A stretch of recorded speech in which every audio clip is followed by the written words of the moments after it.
So I wanted to just talk for a minute, take a little bit of time before we get rolling with some of our other speakers to really dive into what are we talking about when we're talking about the LGBT community. So today we want to explore the people, the stories, the issues, the programs that comprise the landscape of our local LGBT community. But I want to take a minute to review some of the terms that we might hear. LGBT is the abbreviation for lesbian, gay, bisexual, and transgender. This is often used as an umbrella term to refer to the community as a whole. Sometimes the abbreviation will include Q, as in LGBTQ. This is also an umbrella term, including queer identity. Queer refers to anyone who chooses to identify as such. This can include, but is not limited to, gays, lesbians, bisexuals, transgendered people, intersex people, asexual people, etc. Although many people in those subcategories may not identify with that term at all. The term has different meanings to different people. Some still find it offensive, while others intentionally reclaim it to encompass the broader sense of history of the gay rights movement. The term queer on its own can also be used as an umbrella term, such as the queer community. Today, our speakers may use the terms LGBT, LGBTQ, queer community, or gay community interchangeably. You're also likely to hear the terms gender identity and gender expression. Gender identity refers to a person's internal sense or self-conceptualization of their own gender. Gender expression refers to how one expresses oneself in terms of dress or behaviors, which our society typically characterizes as masculine or feminine, or perhaps androgynous. I think it's also important to make note of the term ally. An ally is a person who confronts sexism, heterosexism, homophobia, transphobia, heterosexual privilege, and so on, in themselves and in others, out of concern for the well-being of the lesbian, gay, bisexual, transgender, and other queer-related people in the community. An ally is somebody who believes that heterosexism is a social injustice. People who are lesbian, gay, bisexual, transgender, or otherwise queer-identified are members of every community. We are diverse, we come from all walks of life, and include people of all races and ethnicities, all ages, all socioeconomic statuses, and all parts of the country. We have varying interests and concerns, but the issue that joins us together is that we live as citizens who are marginalized, discriminated against, and denied full equality. Our audience today is made up of folks representing a wide array of organizations and backgrounds. Whether you're interested in youth, families, seniors, health, employment, social justice, you're in the right place today. Research suggests that LGBT individuals face health disparities that are linked to societal stigma, discrimination, and denial of civil and human rights. Discrimination against LGBT people has been associated with high rates of psychiatric disorders, substance abuse, and suicide. Experiences of violence and victimization are frequent for LGBT individuals and have long-lasting effects on the individual and the community. Personal, family, and social acceptance of sexual orientation and gender identity and expression affects the mental health and personal safety of LGBT individuals. There's a few statistics for us to consider today. LGBT populations have the highest rates of tobacco, alcohol, and other drug use. Lesbians are less likely to get preventative services for cancer, and along with bisexual women, are less likely to have health insurance or to experience their health status as very good or excellent when compared to straight women. Transgender individuals have a high prevalence of victimization, mental health issues, and suicide, and are less likely to have health insurance than heterosexual or LGBT individuals. Elderly LGBT individuals face additional barriers to health because of isolation and a lack of social services that are culturally sensitive. LGBT Americans are more likely to be poor than heterosexual Americans. I think that's something that we don't often realize. LGBT youth are more likely to be homeless and are 2 to 3 times more likely to attempt suicide. Health experts have stated that eliminating LGBT health disparities and enhancing efforts to improve LGBT health are necessary to ensure that LGBT people can live long, healthy lives. How do we do this? Efforts to improve LGBT health include providing supportive social services that target the various groups within the LGBT population, provide medical students with opportunities to increase their provision of culturally competent care, implementing non-discrimination policies in the workplace, It's not something we would typically think is related to health. But I think as we move on today, we're going to see how it really is. Providing legal advocacy and representation, and implementing anti-bullying policies in schools. These are just a few examples. But today, through our presentations, our discussions, and our networking, I think every one of us will leave here today with a greater understanding of how we can truly contribute to all of these things that we know can make a difference. Throughout the event today, I'm going to ask you to really think about how you, in your personal life, in your professional life, in your social networks, in your jobs, how you can contribute to making a difference for the LGBT population. We're going to move on now to our storytelling portion, and this is our opportunity to really hear directly from a few folks in our community. They don't represent everyone in our community. They represent themselves, their own voices, their own experiences, and I would like to welcome each of them today because it is an act of bravery to stand up, to identify yourself publicly, and to talk about your story. Because even though we've come a long way from where we were when Bob was talking about the efforts that the Cleveland Foundation made in the beginning, we still don't have the protections that make it safe for people to stand up. It's all of us here that make it safer.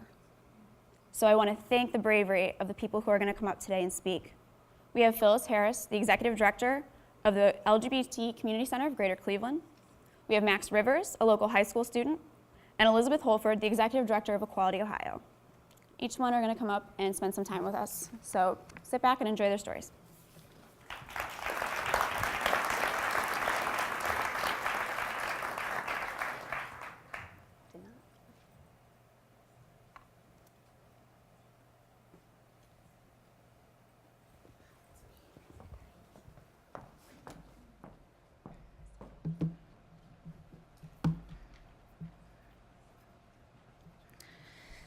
Good morning. That's me, Phyllis Harris. It's a pleasure to be here this morning. I'm really nervous, but I see a lot of friendly faces, so I'm going to be cool. Hey, Chris. How are you? So, if I didn't define myself for myself, I would be crunched into other people's fantasies for me and eaten alive. This is a quote, one of my favorite quotes from Audre Lorde. And it really resonates for me in terms of who I am and having the bravery to take on the role as executive director of the LGBT Community Center and just be here before you.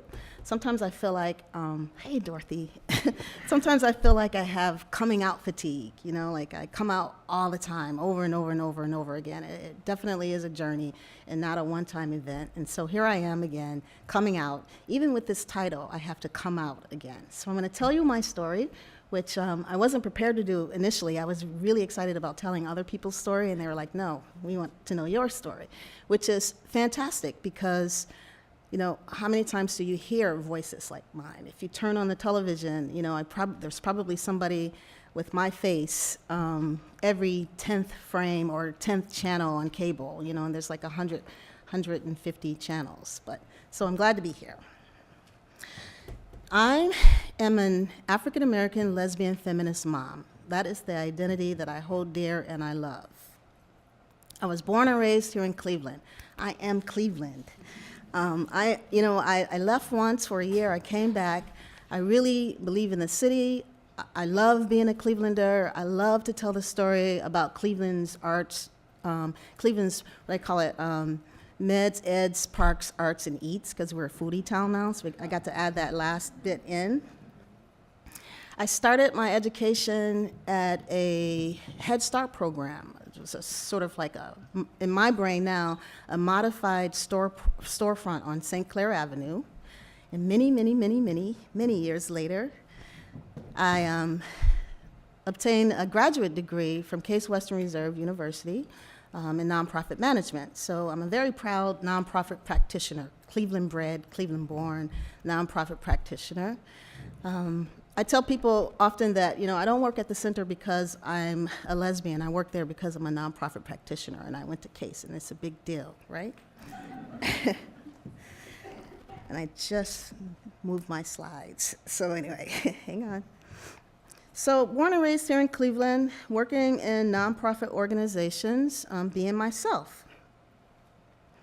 I came out when I was 17, 18 years old, about 17 or 18. It's after I graduated high school. I was lucky, you know. I came out into a community of lesbian feminist women who helped to, you know, teach me to be proud of who I am. They introduced me to other lesbian feminist writers, scholars, you know, Audre Lorde, people in the community down the street. We had Gifts of Athena bookstore. There was a lot going on. There was a feminist journal, What She Wants, and I could read that journal and learn, you know, everything about you know, who I was and who other people like me, who the other people like me, where they existed, right here in Cleveland. By the time I was about 24 is when I started to identify as a lesbian feminist. By the time I was in my late 20s, actually very late, I was about 29, I decided, well, I settled into a relationship. I fell in love. High school, somebody who had gone to my high school, and we kind of remembered each other, and we saw each other at a party, and then we just ignored each other, and then finally we ended up being together. I knew that when we got together that we wanted to start a family. We did everything else that everyone here is probably socialized to do and think about in terms of, you know, getting married, but not really married because we still can't get married legally in Ohio, but Elizabeth will talk about that later maybe. You know, buying a house, you know, doing all that negotiating that you do when you're in a committed, loving relationship, joint checking account, which sometimes is not a good idea. All of that, right? The American dream. I got issues. I have a real story too. So, you know, I was committed to this person and thinking that I was going to spend the rest of my life with her, you know, and that was going to happen. You know, in my brain, I was married. I did everything that I saw every other person doing, every couple who got together doing. What are you laughing at? My story? I won't call you out anymore, but you have to pay attention to me. Okay? So, we did the things like negotiating whose family we would go see first for the holidays. You know, everything that you can think of seemed normal to me, you know, normal in my relationship, still dealing with some of the issues of being out. We were an out couple, you know, and our both sides of our family supported what we were doing until we decided to have kids, and it got a little bit interesting there because they began to question what the life of their grandchildren would be like, but it was okay. We were doing well. We would even like try to guess what would the last name of our children be, and so we get really creative, you know. Would it be a hyphenated name, or would it be like, you know, the first part of my last name and the second part of her last name, and we would smush it together.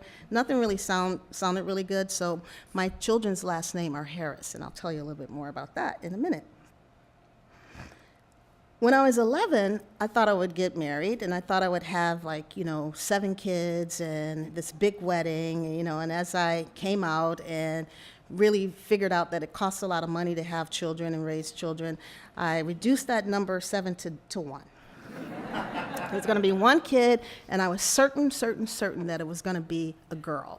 You know, I had the name Octavia picked out, and Olivia, and my mom didn't like that I was going to use Olivia because her sister's middle name was Olivia. You know, it's the whole thing, you know, family stuff, kids.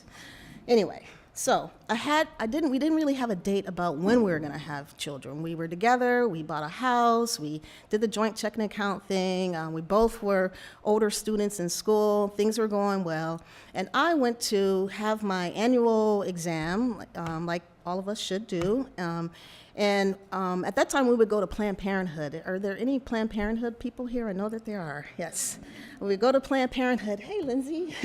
And Planned Parenthood was the place that many of the women that I knew, lesbians, could go, and you could come out. You could be out. You can get your exam, and it wasn't a big deal, you know? And so I went to Planned Parenthood. I was excited, you know. I was young, and I got a referral. She said, well, you know, you seem to have some fibroids, and she let me know what those were, and she said they're typically benign or non-cancerous, but you need to get to go have them checked out. So I did. So I went to another doctor. Her name was Dr. Lucille Stein. And I think of her my son's every birthday, I think of her. I went to, and she was a great practitioner, but listen. So I go to Lucille Stein, and it's confirmed that I have fibroid tumors. And she says, you have 4 or 5 fibroid tumors. 3 of them are small, and 2 of them are probably about the size of an orange. So, she's going on, and she's talking, and she goes, all I'm hearing is tumors, something, something, something, something, something, hysterectomy. And I'm sitting there, and I don't honestly remember much, and I don't want to embellish too much around the story, but I'm sitting there, and I'm thinking, hysterectomy? At this time, I was 30 years old, and I couldn't speak. Believe it or not, I'm not a great, I don't like to talk in front of audiences. I do often, but I was really quiet and shy, and I couldn't speak, and I thought, wow, I'm going to have a hysterectomy. In my brain, what that meant is I'm not going to be able to have any children. And I remember walking out and calling my mom and telling her, and my mother said, don't worry, I'm sorry. She said, I'm sorry. She said, a baby might not come through you, but one might come to you. And I thought, okay. And I walked back in there. I leave my partner sitting there with the doctor. And so I gather myself, I walk back in, and the doctor, my then partner said, well, we want to have a baby, and so why hysterectomy? And so the doctor says, well, women in your situation, can choose. Why don't you have it? And if anybody knows about like Butch Femme, Wolfer Tweeter, like what happens in some of our relationships, not all, but in some of our relationships, she was like, no way. there's no baby coming through this body. We're gonna have a baby and she's gonna have it. And so, that's the power of being partnered, having a significant other, I think if I'd been there at that appointment by myself, I would have walked out, and I don't even know if I would have gotten a second opinion or whatever. So we're having a baby. At that point is when the doctor presented an alternative to a hysterectomy, which is a myomectomy. And a long story short, I have to click it myself. The result is this kid. Yes. This is my son, Austin. He's 16 years old now. He was born a little bit early, a little premature, 2 pounds, 14 ounces, but stayed in the NICU at Mount Sinai Hospital. This is why I'm Cleveland, right? Mount Sinai, remember Mount Sinai Hospital? Love that hospital. I have one of those green and purple bricks. When they tore the hospital down, I jumped the fence, picked up some of the bricks, and my son has them in his room. So he was born at Mount Sinai Hospital. And we were a happy family. We were a family. We started a family. We were a happy family. His last name is Harris. His middle name is Eugene, which is my former partner's last name. So that's how we managed to do that. Austin's other mom and I split when he was about 5 years old. She's still in his life. He goes to see her every other weekend. He lives with her every other weekend and on Wednesdays. This has been going on since he was 5 years old. He's very involved. That's our deal. We're still a family. But, I was young, 36, 35. I met someone else. We fell in love. She says, I want to have a baby. And I go, I know how to do that, thinking I'm cool, I've done this before. Both of my children were born through artificial insemination, so I knew the process and had gone through the process the first time. Both of my kids were conceived in the same house. I know it's personal, but I'm telling my story. And again, people tend to think that my children are adopted, and they're not. I like to tell people that I birthed my son, right? And I caught my daughter, right? Because my daughter's biological mom is Kristen, and she said, I want to have a baby. I said, I know how to do that, and we got it done. Austin was 8, and Jaden was born. This kid. Can I just click it? That's Jaden. So they are who makes me cool. Like, if you don't think I'm cool, I am the coolest. You see that? Yeah, that's Jaden. So my story gets a little bit more complicated, and I don't have time to share all the details around it, but these are my children, and we are a family. We definitely are a family. These are my children. We like to be respected as a family. I co-parent with Kristen, and we have, in order to protect ourselves, we have guardianship of each other's biological children. So what that means is that we retained an attorney who took us through the process of through probate court here in Cuyahoga County to become legal guardians of each other biological children, which allows me to sign off on permission forms at my daughter's school, and which allows me to, if they get sick or if Jaden gets sick, I have the legal right to make decisions about her medical care and vice versa. So that's the story around my children. Bottom line, we're a family. We're not often seen as a family. We walk in and people try to figure out, which adoption agency we use, or they don't see us as together, or, I think she looks exactly like me. I don't know, but see, that's my attitude at least. But, I wanted to, show their pictures, and I actually had a picture of all of us together, and I forgot to put it on a jump drive. But it's important to know that, these families exist. There's a group that's called Family by Design that exists here in Cleveland, and we were a part of it because we loved the title, and we knew that, this is how we create families. We often get asked the question, and I hope that none of you do this, and I'll end my personal story on this note. Have you thought about the children and what it would be like for them to be raised in a family with two moms and two dads? And I often say, yes, I absolutely have. Very, very, very intentional, very planned around building a family, at least in my case, and in most cases with same-sex couples.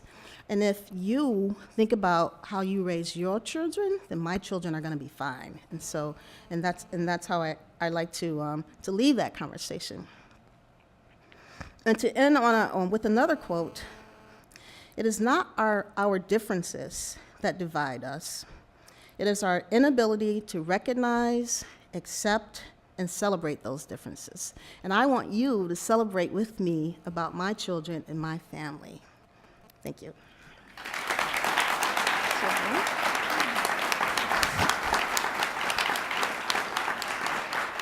I'm going to switch gears really quickly. I didn't even get the 2-minute warning yet, did I? Okay, you're being nice to me, good. I'm going to switch gears really quickly, and I'm going to tell you about someone else. And so I'm sure that if you pick up any newspaper or if you read news online, you see all these headlines daily about LGBT people or LGBT issues. We are in the news. We are everywhere, right? So we are a hot topic right now, and so we're seizing the opportunity while we have folks' time and attention to really show you all who we are. So that is happening. So I want to tell a story about, last June, we had the Supreme Court of the United States coming, what do you call it, when they present a ruling or a decision around the Defense of Marriage Act. And they ruled it unconstitutional, and the media went crazy, right? They wanted that every time anything LGBT happens, especially here locally in Cleveland, the center gets called, and I get nervous, And I'm thinking, by this time I should have known, that I should always be ready, and I wasn't ready. I get nervous, and I get a call, and there's a reporter, and she says that she's in the van on the way, she'd be there in 10 minutes, and I immediately look at my outfit and go, damn, what is it like? What would Jaden think? What would it be? I could take that off. What? Should I click it? Oh, it's coming next. What would it be like to, be on camera? What will my mom think? I always think of all those vanity things. I really do. I don't know why. But anyway, so I know that they're coming, and I'm getting ready. And they get there, and while the camera person is there, and I'm there, and we're prepping, and they want to know, they want to get a reaction to the Supreme Court's decision. And I'm making small talk with the reporter whose last name happens to be Harris, and we look nothing alike, but we're trying to figure out whether or not we're related. And for me, what that did was, and she was excited. She was trying to find a way to be related. And I got excited because I'm thinking she's not homophobic. Like, she wants to know who I am, which is cool. It was a win for us. And it might seem like really simple, like, why would you do that? But it was a way to let me know that she was okay if we had found out that we were cousins. And so she wasn't homophobic necessarily. But anyway, they're all there. I'm anxious. It's time to go. And I say to her, I see it out for myself. And I get really excited, and I'm like, I'll proudly say, well, wouldn't you like to hear from one of our elders? These are the individuals who are like the Stonewall queers, like they have fought the fight. They've lived most of their lives in being afraid to say who they are or who they love, but they're here. Wouldn't you want to hear from them? And so we had a group of elders who were sitting in the other room, and they were doing their range of motion exercises, which is a program where it's about 20 minutes of just moving their limbs for folks to avoid arthritis, or if they have arthritis, and they love it at the center. They do it twice a week, and they're in there stretching and moving and lifting, and it's like really great. And so she looks over at the group of elders, and then she looked back at me, and then she looked again, and I think, what is she thinking? It wasn't like I was trying to like gauge her look. It wasn't like disgust. It wasn't like worry. It was just like almost like this, like she had this magical like aha light that went on. And she looked back at me, and I finally said, yes, we get old, And we need your support. We need everybody's support. And I go into this conversation like any other group of elders or services and all the issues that elders deal with: isolation, access, transportation. We deal with. And we have this issue around who we are in terms of our sexual orientation. Can we be out? Can we be our full selves and seek support and help from you? And so anyway, she ended up doing the interview with one of our center guests, Harry. Harry's a MD, PhD extraordinaire, and he gives his response to the ruling. And I felt good, I felt good about the fact that she was able to hear his voice. And I can't even remember if that piece actually aired or if it got edited out.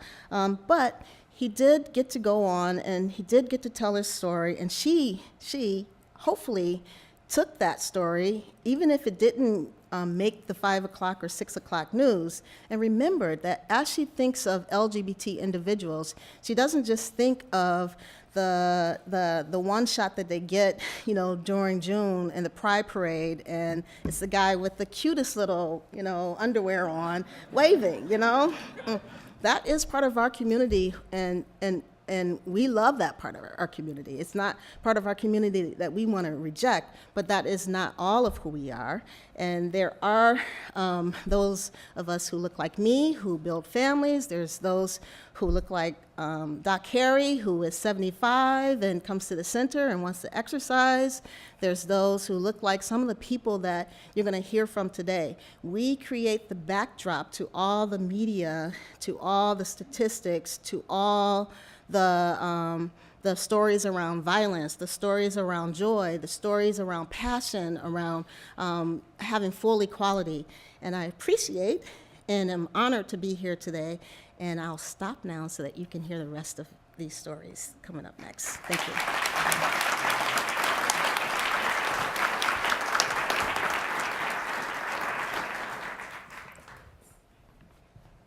Before I begin, I'd like to say hi to my anthropology teacher, Ms. Hayes. Hi, Ms. Hayes. My name's Max. I'm a senior at St. Martin de Porres High School. It's a Catholic high school near downtown. I like Chipotle, I like writing, and I like sweaters. I actually have 2 in my bag right now for no reason. I hate math, and I have a terrible needle phobia, Dr. Ing knows, specifically hypothermic needles. I go to Catholic school, and we have to wear uniforms. And the most common uniform infraction I see is boys not wearing ties. And I think that's really funny because this tie is what makes me feel comfortable. It's hard to say that without sounding like a misogynist, but it makes me feel male, and that's really hard for me to do sometimes. I'm transgender, female to male. When I was born, my birth certificate says female, and it will continue to say female because of certain laws that are in place in Ohio, and it does not say Max. It says my birth name. The term transgender is a point of contention for some people for a litany of reasons, but people get caught up and distracted on things that don't matter and overlook the issues that do matter, the people who are involved. There's guys like me living in the Midwest without access to adequate or affordable health care, guys in the rural South who take care of their bedridden grandfathers who are confused as to why their granddaughter now has a beard, guys who've undergone hormonal treatment and had surgeries and now feel empty because they put all their emotional, financial, and spiritual efforts into transition. When I was 6, I didn't have much control over the television that I watched. My mom was recording a program on the Logo Network, and I was resigned to watch as she cooked dinner. In later years, I found out the extent of the documentary. It focused on a transsexual man in the rural South who had developed ovarian cancer.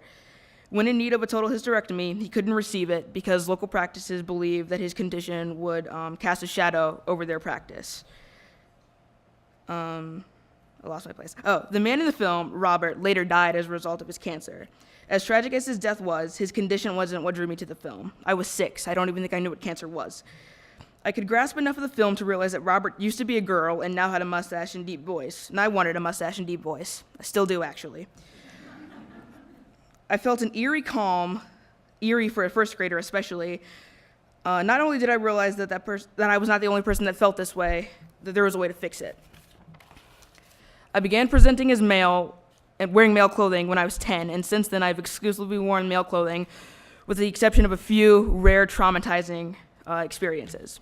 I actually used to attend an all-girls school in Shaker Heights, Hathaway Brown. I can remember being in 5th grade and being absolutely terrified of graduating high school 7 years out, because at HB, seniors didn't wear caps and gowns at graduation, they wore white dresses to signify purity. In theory, it's a really beautiful concept, but nothing is scarier to a 10-year-old boy than wearing a dress and high heels in front of your friends. My masculine tendencies are actually what saved me from that dress in an anti-hero sort of way. I was bullied during middle school. Girls spread rumors about my sexuality, asked me if I would ever get a sex change, if I had a girlfriend or a boyfriend, and why I didn't dress like a real girl. The torment, it was real in every sense of the word. I ended up leaving HB and attending a conservative Catholic school in Shaker Heights, St. Dominic's. It's bad. I was ecstatic simply because it was a co-ed school. I immediately bonded with all the boys in my class and rarely, if ever, voluntarily talked to the girls. Typical 13-year-old boy. Things got a bit more serious and tense towards the middle of the year when all of my male friends were applying to all-boys schools like Ignatius and Benedictine, and I couldn't do that. Things were even more tense toward graduation when females, me at the time, were required to wear white dresses. I couldn't escape it. I was fitted for a dress and gold sandals, which my mom still wears. They were really cute. I felt betrayed by everyone in my life, even myself. But in the transgender lottery, I could say that I won, but it would honestly be the equivalent of getting $1 from a scratch-off ticket. The dark days of middle school are gone and have given way to what can be considered a light of high school. I'm 18, 17 when I wrote this. And I've been living as male for full-time for a little over a year. I've been out to my friends for 4 years, and I've been out at school for a little over a year. I came out to my mother the summer between sophomore and junior year at Pride, which was really whatever. It was lame of me. My mother is an out lesbian, and my grandmother is an older widow. People often assume that my mother is okay with me coming out because of her sexuality, but that's actually not the case. My mother refused to acknowledge my chosen name, my preferred pronouns. She wouldn't call any doctors for me. She wouldn't listen to any of my therapists, and she even shut me out for a few months. It wasn't until around 8 months after I came out that there was some attempt at reconciliation, but I forced it on her. I made the decision to come out to my teachers and tell them that I wanted to be called Max and wear male uniform and be called he. I did that because if my teachers called me Max, she would have to. My teachers and school administrators were fine with that decision, and it kind of forced my mother into a corner. I knew I was Max, my teachers knew I was Max, and she wouldn't acknowledge that I was Max, but it got the ball rolling. The next step after coming out was by far the most infuriating thing I've ever encountered: physical and legal transition. Not only is the step incredibly tedious, but it's the most unfair. Cleveland is alive and well in the sense that there are people here and they're doing things, but Cleveland is lacking in so many fundamental transition outlets for trans people. Transition is expensive, and as a high school student who has to work to even afford tuition, it's near unattainable. I'm applying for colleges, and acceptance letters aren't the only thing that worry me. I'm worried that all of my applications will be voided when my name legally changes and it won't be in the system anymore. I'm worried that if I do get accepted to the college of my dreams, I won't feel comfortable attending because I can't wear my chest binder, the thing that keeps my chest flat and male appearing, for 12 hours a day.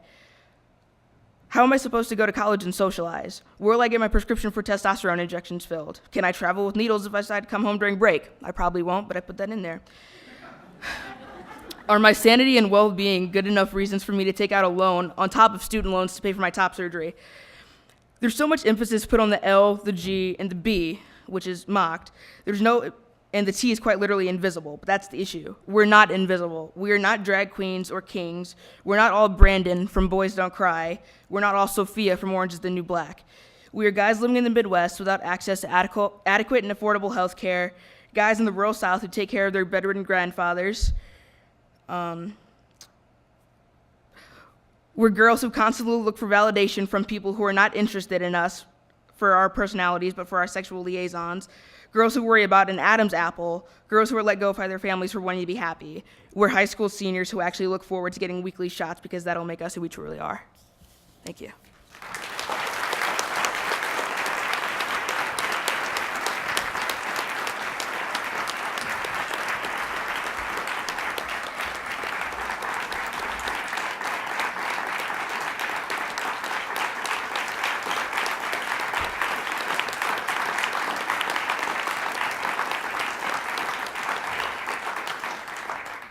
Wow. I'm Elizabeth Holford. I'm the Executive Director of Equality Ohio. I think I'm here to tell you the story of Ohio, but I want to take a few moments and reflect, certainly on what we just heard. But let's back up a minute.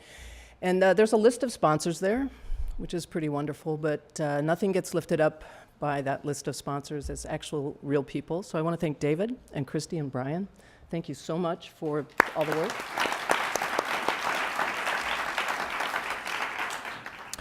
But I also want us to take a moment and reflect on what we just heard, both from Phyllis and from Max. It takes real courage. And what those stories have in common is courage, the ability to come out again and again as a nonprofit leader, which is not easy, I know, but also as a family member, as an African-American woman living in Cleveland, your home, your heartbeat right here, and as a family, and having to come out again and again about who you are in ways that most people don't have to, that we take for granted when we don't have to do that. In fact, we don't even think about it. And then Max, whom I only just met yesterday, and whose story is, y'all just heard it. Y'all, I don't know where that came from. Y'all just heard that, and it's a real story about life, about living, and about what it takes to be exactly who you are. And the commonality there is courage, but I think another commonality that we all don't want to talk about is the fact that these stories are not unique. These stories cover Ohio, and I'll share a few other stories in just a moment. But the fact that these stories are not unique, there's another piece that is there too. And that piece is that in Ohio, there is no recourse. There is no support. There's no legal underpinning for all the things that many people, not just straight people, but that many people take for granted in Ohio. These stories stand alone, are not supported, do not have laws behind them that allow all of us to be recognized with dignity for who we are, which is the other commonality in those stories. Is that they are stories about dignity. Living as who you actually are. Living and able to be with whom you love. Being able to be fully yourself is something that many of us take for granted every day and is not a part of the LGBT community's everyday life. So let me tell you a little bit, it's gonna sound a little negative for a moment, but let me tell you a little bit about the story of Ohio. The story of Ohio is that we live in a state where we do not have any statewide legal protections. So in the workplace, I can be fired for being gay, or I can be fired because somebody thinks I'm gay. I can be denied service in a restaurant. If I go with my partner to a hotel and they realize we're gay, we can be kicked out, and that's legal. I can be denied a mortgage. I can be kicked out of my apartment. That's discrimination. That is legalizing and allowing hate. That is allowing people to be treated differently. And that is also allowing people in the workplace to be in fear of fully being themselves. So if you go into a workplace, you want to be exactly who you are and bring all your creativity, your entire self to every day, right? I mean, that's the kind of exciting part of being able to really do your work fully. And that is not the law in Ohio. The law is actually allowing discrimination and saying it's okay to hate. And if someone transitions in Ohio, there's this administrative thing in many states, in fact, in 45 states, where you can actually change your birth certificate when you transition. Not so in Ohio. We are one of 5 states, which sounds like we're at the top of the list. No, we're actually at the bottom. We are one of 5 states where when you transition, you cannot change your birth certificate. And probably sort of stunning and a commonality that many of us experienced in school is bullying. And the statistics for bullying in Ohio mirror the national statistics, sadly, that 80% of bullying in Ohio occurs because either a student actually is gay or bisexual or lesbian or transgendered, or because somebody thinks they are. 80% of bullying. That's stunning. And it needs to stop. And yet in Ohio, we are not. The LGBT community is not enumerated anywhere in the non-discrimination law, and we're not enumerated in the anti-bullying law. And that is part of what Equality Ohio does. We are the advocacy group for the LGBT community across the state, and we are working to change those laws. And in addition, we have this really fun thing in Ohio where we have a marriage inequality amendment that passed in 2005. And on top of that, we actually have our very own DOMA. In fact, it's a super DOMA, and we do not recognize anything that remotely looks like a marriage. So that every time Phyllis goes somewhere, she has the opportunity to come out yet again and again and again. So what are some of the stories in Ohio around this state? Amplify these stories. It's the story of a student in Lima who was bullied from middle school on and who committed suicide last November. Could not take the physical bullying, the online bullying, and no one in the school system, no one stepped in to change that. It's the story of a police officer in Pomeroy, Ohio, part-time police officer whose partner would bring him lunch every day. The mayor learned about it and said, this has to stop. You're gay. In fact, you shouldn't even be working for us. Interestingly enough, the police chief in little old Pomeroy thought it was illegal to discriminate and said, oh no, mayor, no. This person is staying on our rosters. And in fact, this person's partner is going to be able to come here every day. I did not want to change the police chief's mind about the law. It's like, that is so great, but however, so we certainly worked through those issues, and actually the mayor stepped down, which is an absolutely fabulous result. But there's absolutely no laws in place to say that really is so. It's the high school student who is pulled in Zanesville, pulled into a room after school by somebody that he thought was his friend, is bullied, actually beaten, it is photographed, and it was put on Facebook and other social media. And when this was in Zanesville, and when this was discussed with the school administration, the principal said, well, you know, if you didn't kind of act the way you do, right? So, the thing that these stories have in common, and that I want us all to reflect on, is the courage that it takes to not just be in the LGBT community, but to be vocal and be courageous about it. Also, the dignity. We are talking about human dignity. We're not talking about special rights. We're not talking about something that's different or unusual. And in fact, in Ohio, let's be honest, I haven't been back in Ohio very long. I did grow up here partly. And I've been back 14 months, and this is a state where when I am talking to people anecdotally, I will say Ohio is about fairness. Most people are. And in fact, our polling shows that Ohio is about fairness. 79% of Ohioans want us to be included in the non-discrimination laws.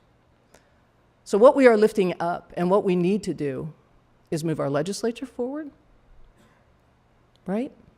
And let them see this, we are part of the working community. We are part of the fabric of how business is done in Ohio, how community is built. We are family. You know, there's that we are family sort of our own sort of in-crowd thing, but we are part of the families. We are part of the socioeconomic engine that is Ohio. And we must be protected and reflected in the laws of Ohio, just like everyone else. I promised I'd tell a little bit of my story because I was asked to. And I'm really old, so it'd be like a couple hours to really talk about that. And I'm so glad you're here because I'm just gonna dive in and share it all now. What I'd like to share is what got me back to Ohio. And in my professional career, I'm an attorney, I've been an academic, but for about the last 10 or 15 years, I've been doing organizational development literally around the world. And I feel really blessed to be able to do that and to be doing that. And right before I came back to Ohio, I was working in India, helping start a microequity fund, and that was an interesting story that I will share sometime. But when I came back, I realized literally I am a woman of a certain age, and I am not exactly sure how long I'm going to be running as hard and as fast as I do right now. And I have a certain skill set, and I realized that I wanted to be a part of what I think the two most important issues, civil rights in the United States right now, are LGBT issues and the achievement gap. And so I came back with the intent of lifting up and being a part of either one of those, frankly. And the opportunity came to work in the LGBT movement, and there were several opportunities. And I looked at Ohio, and it certainly is a place I call home. I have two of my three older sisters live here, and my brother is actually getting ready to move back. And so Ohio was attractive to me, but I also realized this is a state, not because, you know, as Ohio goes, so goes the nation, but because we have a great need here. We need to change the laws. We need to understand in Ohio that we are not only part of the community, but that we are included across the state in every way as part of what it takes to live, breathe, move, have fairness in our, I truly do think, in our great state of Ohio. So when I came back, I shifted gears and decided that my business hat would still stay on because running a nonprofit is running a business, but that in the same breath, that I would try to make a difference in this state here and now because I know that we can do it, but we cannot do it alone. We need all of you as allies, because when we lift up this state, as we lift up this state, we do this together. And we do it in a way that is intersectional, that lifts us up around racial and social and economic justice. We lift this up with the faith community. We lift this up with the labor community. We lift this up with SMEs, with small and medium enterprises, and we lift this up with the corporate community. So that's the task at hand, and that's part of my story. Thank you.